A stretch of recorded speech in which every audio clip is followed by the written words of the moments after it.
Hello folks, welcome to a new segment we call The First Four. It's the first 4 minutes of sports news you can get right here on the Williamson Source to get you started on Monday morning. Let's get right to it. The First Four, presented by the Williamson Source.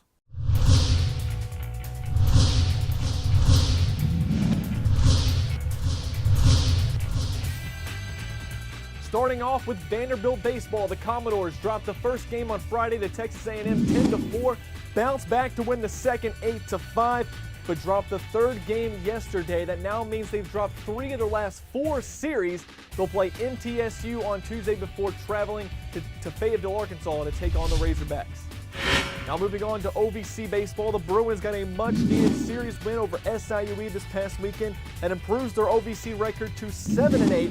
They will look to continue their push for the playoffs when they host Austin Peay for a 3-game series starting Friday. But first, they travel to Nashville to take on arch-rival Lipscomb. Now, Columbia State, the Chargers took 2 of 3 from Motlow State, improving their record to 31-10.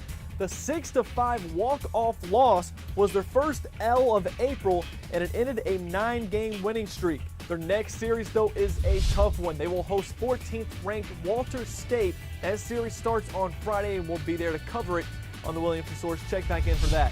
Now on to high school baseball. In our game of the week, Casey Queener looked real good on the bump for FRA. They won that game 5-1. Franklin got a 1-0 win as Matt Hargraves threw 7 shutout innings. But the next night, the Raptors put up 9 runs, and Bryce Denton left the yard with a 2-run shot for Ravenwood. Some games to keep an eye on this week. Indy and Ravenwood start a 3-game series. Summit has one of the best hitters in the state. They will be playing Columbia on Thursday. And our game of the week is a start of a huge series between Brentwood and Centennial. The series starts on Monday. That's when we'll be there. It's our game of the week on the Williamson Source. Brentwood defeated the #1 team in the state on Friday. It's Siegel. Not only did they beat them, they run-ruled them 12-2 in 5 innings. Now moving on to high school softball. Franklin was defeated by Dixon County 9-0. They were shut out. And then on Thursday, Summit had their chance to defeat Franklin, which they did 6-2. And our game of the week was on Friday, the first of a doubleheader between BGA and St. Cecilia. And wow, not a good display of how to field the softball. But without their starting pitcher, Battleground Academy took 2 from St. Cecilia, both from come-behind fashion.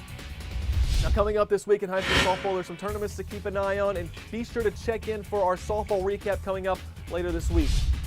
Now on to soccer. In our game of the week, Page looked very impressive in their 7-0 win over Spring Hill. Marcus Henderson recorded a hat trick for the Patriots. Battleground Academy stayed undefeated, and Indy is playing some good soccer. They got a 5-1 win over Summit back on Wednesday. So some matchups to take a look at this week. It's Super Tuesday. That's what we're calling it here on the Source. 3 big games on Tuesday night, starting with Father Ryan and Brentwood Academy, and the rivalries with a lot at stake. Battle of the Woods. Brentwood hosts Ravenwood, and the game of the week, Page will be hosting CPA. This game could decide the district, a huge game between the 2 schools. Now some predictions for those matchups. My picks for those 3 big games on Tuesday. First, Father Ryan and Brentwood Academy. I got them ending in a draw. Ravenwood hasn't scored a goal in 3 games, while the rivals have been playing better than most teams in the state. So I got to go with the Bruins, then look for Page to pull up the win over CPA in a close one. The way Page should get into the attacking third is better than any team I've seen play all year. That's why I'm taking the Patriots to win District 11. And that will do it for the first 4. The first 4 minutes of your sports news to get you started here on Monday morning. Be looking for this every Monday right here on the Williamson Source.